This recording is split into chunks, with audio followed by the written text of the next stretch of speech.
Hey guys, Chris Durry here. Today I'm going to go through the biggest beneficiaries of the new man on the mark rules, and I'll also go through some of those players who are disadvantaged.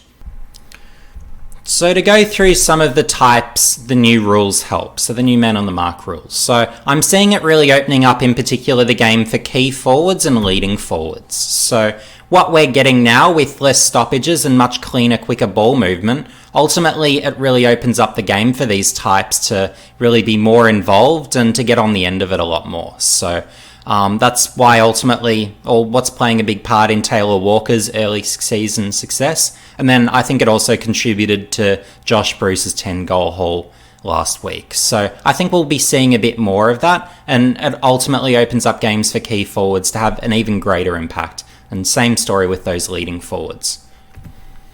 So the low volume tacklers. So with the stoppage fest sort of, dynamics that we've had in recent years, I think ultimately we're going to be getting less stoppages, and as a result, you don't necessarily have to be as high volume of a tackler. And if, say, you were already previously effective under the previous rules, let's say take a Dusty Martin, where he's not a high volume tackler, but ultimately the fact that he isn't, that probably increases his effectiveness, if anything, under the current rules, because you're not necessarily relying on as many tackles at stoppages, because there aren't as many opportunities ultimately. And then I'm seeing the game opening up really for those outside runners and skilled outside types. So the outside runners, ultimately, they'll be getting some quick passes, just you'll have a teammate take a mark, they can just quickly handball it on, or ultimately, if one of these outside runners takes a mark, well, maybe they just take on the game and just accelerate away. So you've got a few more of those opportunities. And then you've got your skilled outside types. So with the game ultimately going more outside, less stoppages, it just means these types are going to get a lot more of the footy, and that's going to be ultimately great for them, allow them to get more of it and have a greater impact on games as a result. And then those types that it hurts, and by no means does it make any of these types irrelevant, but it just means that they're going to become less, meaningful to results at the end of the day compared to as the rules were set up previously. And the thing I'll stress with this is these are just minor tweaks. It's not the end of the world for anyone, nor is it suddenly going to make someone effective who was completely ineffective previously. I'd describe it more as a slight nudge towards some types and slight nudges towards others. So that's more how I would term it. So just so that people don't get the wrong idea here. But the types that it hurts, so your stoppage specialists, so if you've got guys who are just effective at stoppages and stoppages only, well, it's going to take away from their games ultimately, because they now need to be doing more around the ground and probably more and develop more of a second position as well, I would be saying of those.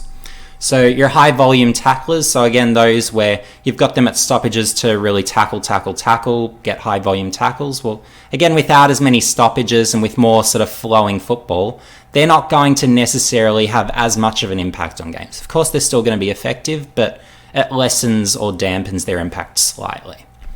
And then from there, so the ruckmen who do a little around the ground. So again, less stoppages, it really, means they're less effective. They've got less of those positive involvements towards winning.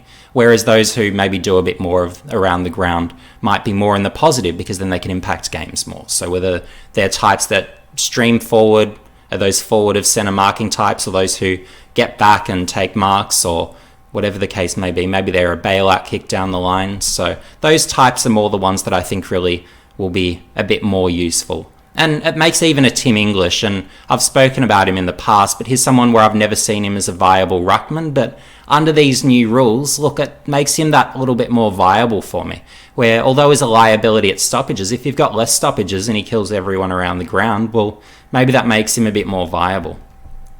But moving on to the 15 biggest beneficiaries of the new man on the mark rules. So starting off with the talls. So the two talls, and I could have added more to this list, but Mason Cox, I think, will possibly be the biggest beneficiary of these rules out of anyone in the competition. And it's for a very specific reason. So the occasions when Mason Cox is at his best and when he's actually effective is when you've got the quick delivery into him and he can get on the lead and just stretch out his arms. From there, he'll either take a mark, or if he's not taking the mark, well, he's probably going to get his arms chopped or get a free kick for. So as a result of these rules, what I'm thinking with Mason Cox, and he was mildly effective under the previous rules. I'm not going to say he was a complete liability, but obviously he's got his wide range of flaws and his couple of strengths that I guess enable him to be adequate enough. But I'm seeing this really unlocking Mason Cox's game quite a bit, and quite a bit more than with other players. So I think Mason Cox will lead the competition in contested marks. So we'll have to see how that goes. And I think he could come close to that 2 goal per game mark. I think he'll be about a 1.5 to 2 goal per game sort of player. So if he's doing that, well, of course, that's more than reasonable by position as a contribution towards winning. So as a result, I think he'll be quite good. And then Taylor Walker. So absolutely insane start to the season. Of course, in 3 games, kicking more goals than he kicked the whole of last year. Well, just again, quicker ball movement, lets him get out on the lead. He's healthy as well, so that helps. But again, he's just enjoying that quicker, crisper ball movement in and being able to get out on the leads. So it's really helped his confidence, and now he's absolutely flying, and he might even win the Coleman. So who would have seen that coming into the year? And then we've got a couple of outside speedsters. So I'm looking at a Brad Hill and an Isaac Smith. So I'm looking at what Hill did during the Amy match, just with that run and carry. Just, again, with the game becoming more outside, you don't have to be as much of a contested beast. So I do believe it does open up his game quite a bit. So although he hasn't been perfect this year, he's definitely looking better than he did last year. So he's getting his meters gained, and the more that goes up, and the more ground he covers, and the longer quarters help as well. But all those components, I think, will enable Hill to be a more effective player, certainly than he was last year, but I think it really, I guess, brings him into games more than had the rules stayed the same. And I see the same with an Isaac Smith, where I'm seeing his outside run, he's just running and carrying a bit more, and it's just allowing him to play, even to a greater extent, that uncontested game where he doesn't need to win any of his own ball. And it's really the same with Hill, but ultimately it's sort of just allowing him to run, and it's working for him. So that's completely fine there. And then in terms of some skilled outside types, they've got a Whitfield and a Gaff. So although Gaff had those 2 slower games to start the year, I think he's going to buck that trend and really go quite a bit better. So and of course, last round he had that, I guess, rebound game, if you like, where he really had an impact and played very well. But I'm expecting more positive than negative to come as a result. So again, not only the length and quarters, and I'm not considering this part of, I guess, the new man on the mark rule calculations, but I'm really looking at it as, well, there's more outside ball, and he really thrives when he can just sort of run because he's that high motor guy who really sort of links up, uses it beautifully. So, and same story with Whitfield. So neither of them are volume tacklers, neither of them are outstanding contested ball winners, so it really plays into their games perfectly. And then I've got a Jack Lukosius. So it wouldn't be a video if I don't mention him. So currently he's playing that sort of wing half forward role, and I'm flat out loving it. So he's actually second in the competition for meters gained. He's doing that as a 3rd-year tall on a wing and playing across half forward. That's insane. The guys who are top 10, you'll find across the year, most of them will be your defenders. Well, if Lukosius is doing that up the ground, you don't need him in defence. So and look, Gold Coast might be tempted at some stage to put him back behind the ball just to have that really classy, beautiful kick, that rebound from defence. But if I was Stuart Dew, I'd be sticking him where he is, just keeping him there. Because with talls, you really want to maintain that continuity of position. You don't want to be moving them around, or else you'll find there'll be that slippage and that lack of development that, I guess, you're not allowing them to build that confidence, that continuity in a position. So given Lukosius was already a key forward wing year 1, moved back sort of second half of year 1 and then stayed there in year 2 and played so well, if he's going to play that wing half forward role, you really need to stick by your guns and really keep him there. And I think that's the way to unlock his game and ultimately in the long run maximize it, because if he's in defense, you can't really use that endurance as a weapon so much. Unless maybe you had him, say, really playing a very loose checking game, and anytime you're trying to drive the ball forward, he just runs forward with it, and then you find someone else to get back. But I'm seeing really that wing half forward role. Look, just let him lead at the ball, get onto as many marks as possible. You want him getting 10 marks a game plus if possible, and then just, let him kick those kicks inside 50 to hit those meaningful targets or create as much drive as possible. And that metric that I look at with a Lukosius is, well, if he's top 1 to 3 in meters gained in the competition in that role, you really need to stick by him there, because he's going to be one of the most damaging in the comp if he can do that. So, I'm really excited by his game there. So, fingers crossed Gold Coast don't move him, because I'm enjoying what I'm seeing. Even if last weekend his kicking was a bit off, but the week before it was beautiful. So, I'm considering that an outlier performance rather than what you can come to expect. But from there, so others I'm looking at, so a Zach Butters. So I'm looking at even those half-forward types, the game opening up to them. So Zach Butters, Dustin Martin, and then Errol Goulden. So what's common with them is they're not those high-volume tacklers. So I think that really, opens up their games, allows them to find more of the footy, have more of an impact. Just use their class going forward, because again, they're going to get more ball, and then they're going to have those, easier entrances forward as well. So I'm really liking what it'll do for their games, and I think Butters, he'll have his best year yet. I know on the weekend he had sort of an off game, but his first 2 rounds were beautiful. So I'm expecting his season to be strong. Dusty Martin, we saw in the opening couple of rounds how the rules really opened up his game. Last round he was tagged out of the game, so credit to Geelong and O'Connor for that effort. But I think that really helps him rather than hurts him. And then, again, Goulden, and what a first year. So he's probably leading for the rising star, and I wouldn't have picked that coming in. I thought round 1 he'd probably be your best 22 player, probably hold his spot, but I just didn't see this impact from him coming. So credit where it's due, and just all these Sydney players, it's really phenomenal just how good they are so quickly. So, and it's not even just the first year guys, and I might cover this in a future video as well, as to, all the really good players who have come through for Sydney. But then moving into some of the guys behind the ball as well. So you've got a Jarman Impey, you've got a Nick Hines. So again, here you've got really your run and carry types. They'll be your high meters gain types. I'm just seeing their numbers really going through the roof, and their impact as well with it. So any of those who have them in your fantasy or Supercoach teams, well, congratulations, you picked very well. But they're basically the types, and it's not just these guys in particular, but I'm just picking out a few names as to the, prototype that, can be or are more effective under these new rules. And then same with the Brayden Campbell. So he's got the speed, but he's got the skill as well. So for me, one of the best kicks in the comp already. But Sydney just really need to be giving him more of the ball. Less to Jake Lloyd, more to Brayden Campbell, please, would be my request. And I'd even say a little bit less to Dawson as well, because the more you've got the ball in Campbell's hands, I think the more magic is going to happen, really, in terms of driving the ball forward for Sydney. But they're playing phenomenal football, so that's just a personal preference thing there. Adam Saad, look, his start to the season hasn't necessarily been incredible, but he's done enough for me. But he's that high meters gain type. So those high meters gain types, and he's got the speed, he's got the skill. He'll be really good with those rules. And then same with the Jaden Short. So again, he'll provide that run, but kick as well. He led the competition in meters gained last year. So again, it only unlocks his game further. Maybe his production dips a little when Basher Hooley returns, but in terms of the rule change impacting his game, well, it's without a doubt for the positive for mine.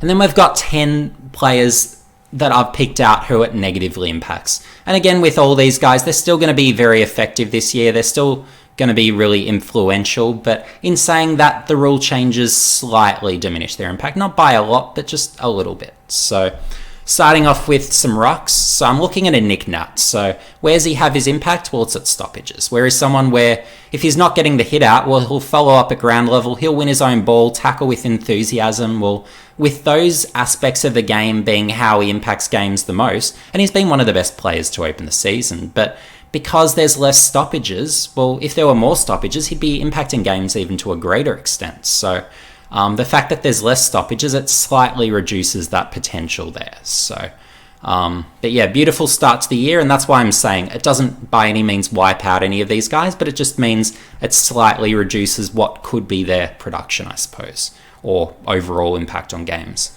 And same with Brodie Grundy. So he's someone where he does his best work at stoppages. He'll get the hit outs, but then also his ground level work and his own ball winning itself is terrific as well. So again, reduces there. Max Gawn, and look, he can have an impact forward of centre, he can take his marks, but he's someone who would be leading the competition pretty much every year in hit-outs. So being that type of player, look, it does reduce his impact. It just means he is less involved. So that's where I'm really coming from in this respect.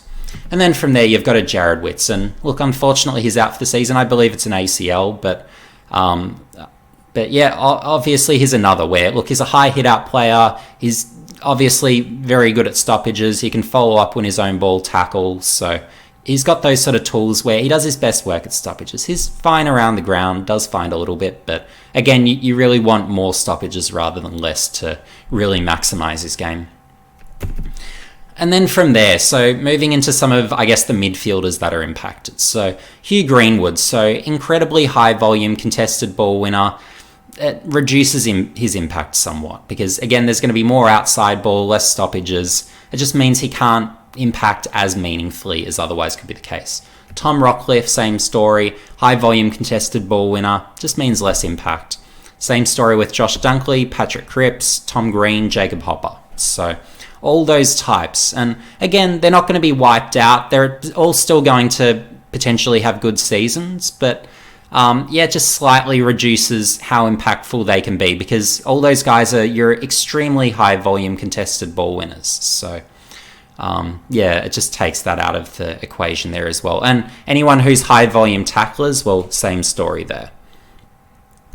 So what are the implications? So the implications for those, the game impacts negatively. So my view here is there's really only room for one pure stoppage player. So to take GWS as an example, there's no room for both Jacob Hopper and Tom Green through that same GWS midfield. So they really probably at some stage, maybe it's the end of the year, would be sensible. So then they can fill another need, but they really need to move one or the other of them on just so that they can really fill their other positional needs.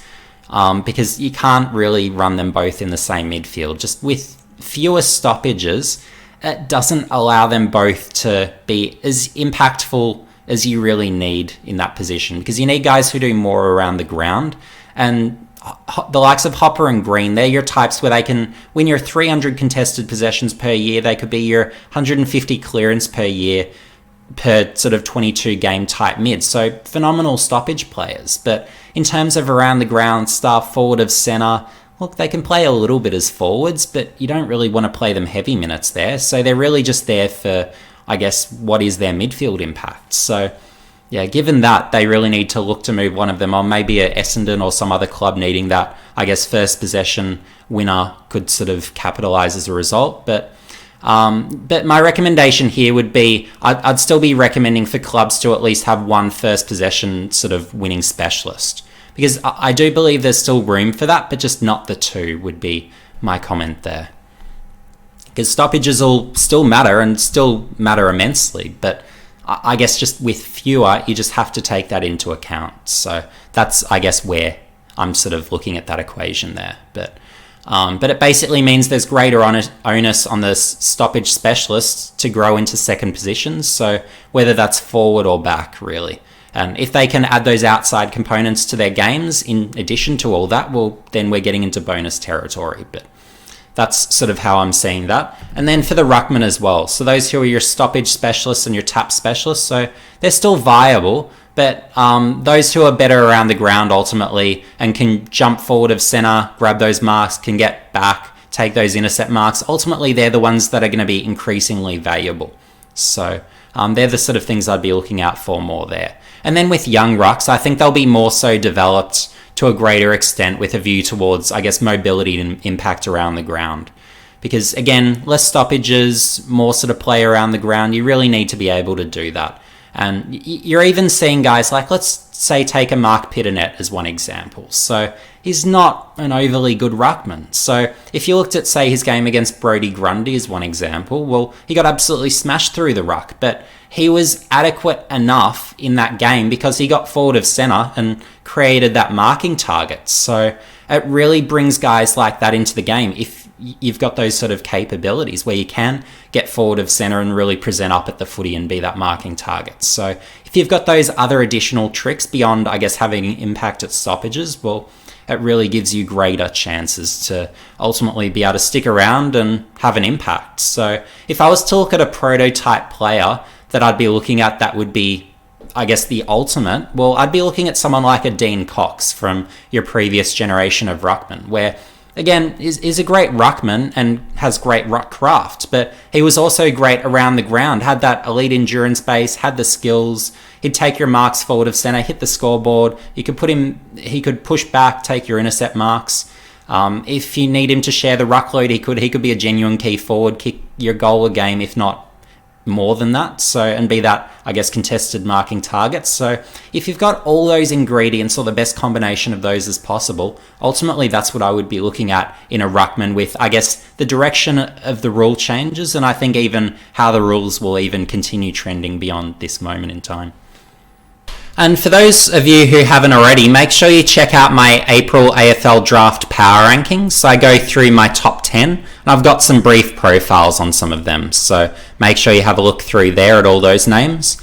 And then also, I've started up my weekly wraps again for ESPN, so basically covering all the junior talent around the country and really writing up some, I guess, reviews of some of the best players who have stood out to me during the rounds. So for Collingwood fans, make sure you have a read of what I've got to say about Nick Dacos, and I've also mentioned a number of other players, and I've even got a mid-year draft watch, so make sure you check all that out also.